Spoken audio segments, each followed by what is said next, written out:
Saya mau cabut gigi, tapi saya takut saat disuntik nanti sakit. Hai semuanya, saya Udi Mulyo, dokter gigi. Bagi yang baru di sini, selamat datang. Bagi yang sudah pernah ke sini, selamat datang kembali. Kali ini kita akan membahas apakah suntik saat mau mencabut gigi itu menyakitkan? Oke, tanpa banyak basa-basi, kita langsung saja kita bahas, apakah penyuntikan saat akan cabut gigi itu menyakitkan?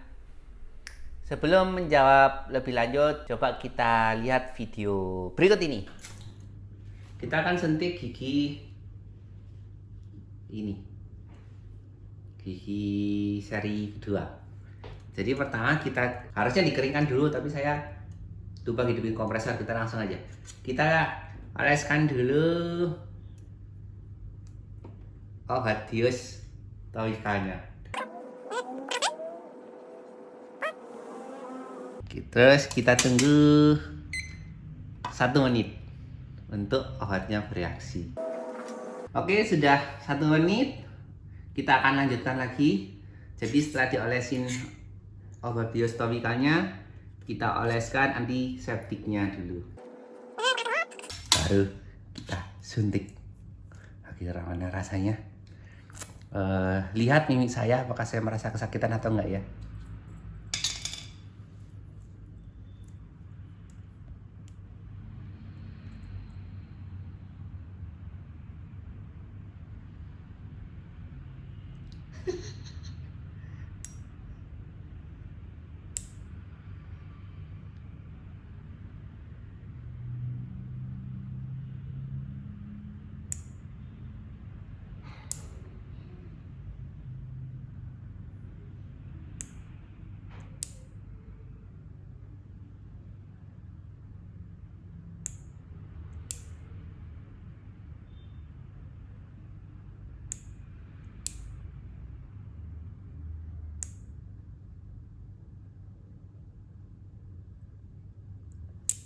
Nah, seperti itu rasanya.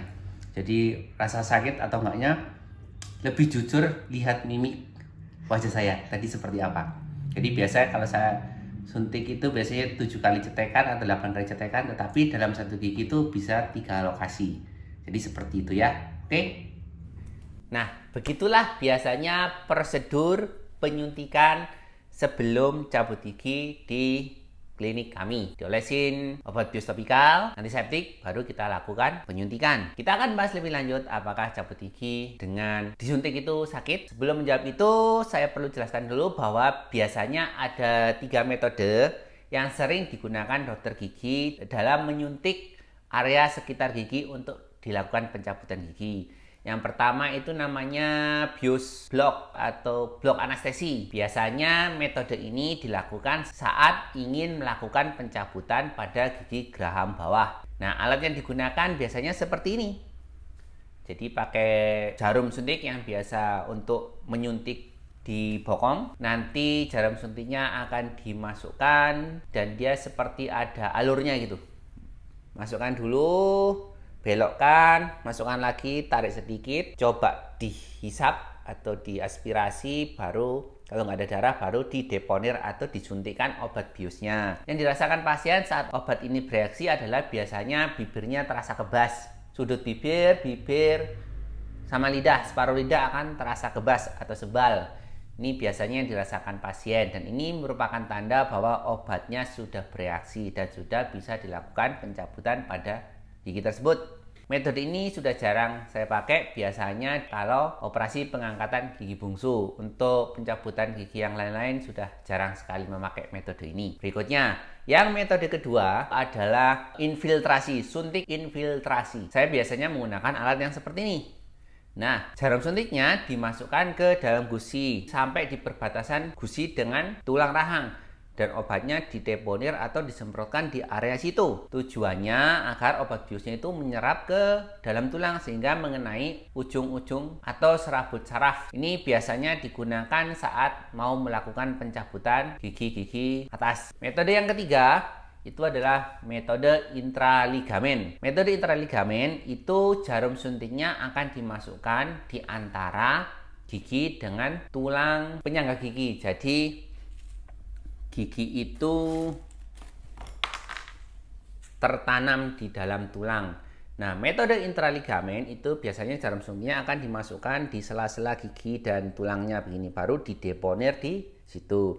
Metode penyuntikan ini yang sering saya gunakan, dan juga metode infiltrasi. Jadi dua, blok sudah jarang saya gunakan. Kembali lagi ke pertanyaannya, apakah suntik saat akan melakukan pencabutan gigi itu menyakitkan atau sakit? Ada beberapa kondisi yang menentukan hal itu. Kondisi pertama, misalkan pasiennya ingin mencabut giginya tetapi tidak sedang kondisi sakit. Jadi pasien tahu bahwa giginya tinggal sisa akar atau giginya sudah nekrosis dan harus dilakukan pencabutan. Kenapa dilakukan pencabutan? Tujuannya agar tidak sakit di kemudian hari. Karena apabila masih membiarkan sisa akar atau gigi-gigi nekrosis di rongga mulut tanpa dilakukan perawatan, maka itu menanggung resiko begini ceritanya.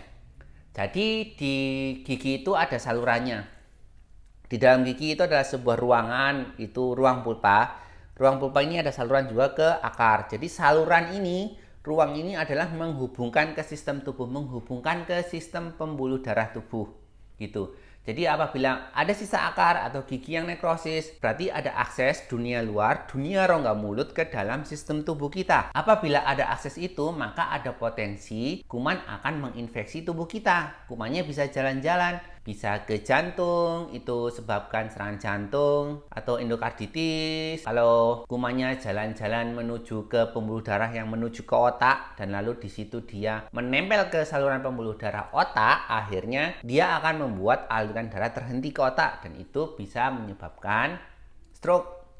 Berikutnya, apabila kumannya ternyata beneran jalan ke otak, itu berkaitan dengan penyakit Alzheimer. Jadi ternyata ditemukan pada kondisi Alzheimer itu ada kuman yang harusnya hidupnya ada di rongga mulut, ternyata hidupnya ada di otak. Begitu. Jadi pencabutan yang dilakukan pasien adalah untuk preventif, untuk jaga-jaga agar kemungkinan-kemungkinan yang tidak menyenangkan tadi itu tidak terjadi di masa depan. Makanya dilakukan pencabutan. Jadi tidak sedang sakit. Pada kondisi seperti ini, maka rasa yang dirasakan pasien itu mirip dengan video tadi yang saya suntik diri saya sendiri. Ya, kurang lebih satulah kali. Kayak gitu. Dan sebelum disuntik kan dikasih obat bius topikal.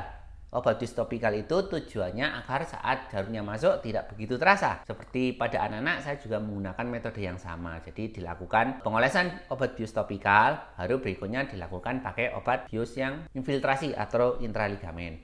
Berikutnya, kondisi kedua. Pasiennya itu sakit gigi.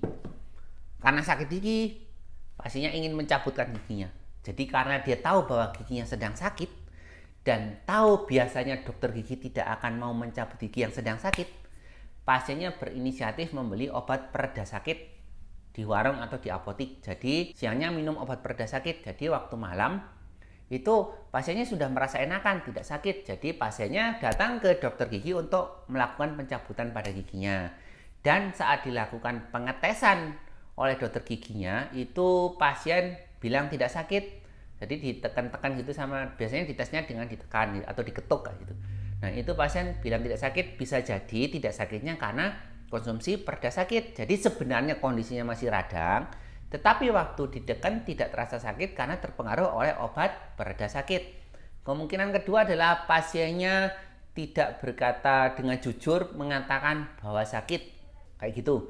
Nah, pada kondisi seperti ini, waktu mendeponir obat, waktu menyuntikkan obat, itu biasanya pasien akan terasa kesakitan. Jadi waktu dimasukkan jarumnya, disuntikkan, cetek gitu, pasien akan terasa kesakitan. Dan itu tidak akan dihentikan sama dokternya atau sama saya lah. Kalau saya mencabut gitu, terus dia waktu disuntik terasa sakit, saya tidak akan menghentikan. Jadi akan saya lanjutkan sampai tidak terasa sakit lagi. Karena apabila dihentikan waktu disuntik itu sakit, biasanya waktu diungkit masih sakit. Jadi di lokasi yang sedang sakit itu dideponirkan obat sampai tidak terasa sakit. Begitu, itu biasanya yang masih terasa sakit saat disuntik. Kondisi berikutnya, ya beneran giginya masih sakit, terus pasiennya datang mau mencabut giginya. Jadi waktu penyuntikan, nah itu pasti sakit, seperti itu. Jadi yang menentukan rasa sakitnya ya kejujuran pasien dan kehendak pasien yang mau dicabut. Jadi tadi itu kondisi-kondisi di mana waktu mendeponir obat tidak terasa atau minimal terasa dan yang sakit. Terus kalau misalnya ada yang tanya, Loh, dok, kan masih sakit. Emang boleh dicabut giginya kalau saat sedang sakit? Untuk bahasan itu mungkin lain kali kita buatkan videonya. Jadi kita kali ini khusus membahas apakah suntik saat pencabutan, saat akan cabut gigi itu menyakitkan. Jadi jawabannya seperti itu ya, tergantung dari kondisi giginya saat mau dilakukan pencabutan. Radanya sedang akut atau sedang tidak akut atau kronis. Kalau sedang akut, lebih mungkin saat dilakukan penyuntikan itu akan terasa sakit. Tetapi kalau saat akan melakukan pencabutan giginya sudah tidak meradang, itu minimal sekali. Jadi lebih mirip dengan video saya menyuntik diri saya sendiri. Jadi seperti itu ya. Untuk kali ini saya kira cukup dulu untuk videonya. Jangan lupa sikat gigi minimal sehari 2 kali. Pagi dan malam hari sebelum tidur, tiap sikat gigi 2 menit. Dan jangan lupa melakukan dental floss. Jadi membersihkan sela-sela gigi dengan bedang gigi. Karena sikat gigi hanya membersihkan 60%. 40%-nya menggunakan dental floss. Demikian, terima kasih. Bila berkenan untuk mendukung channel ini, tolong subscribe dan like. Oke.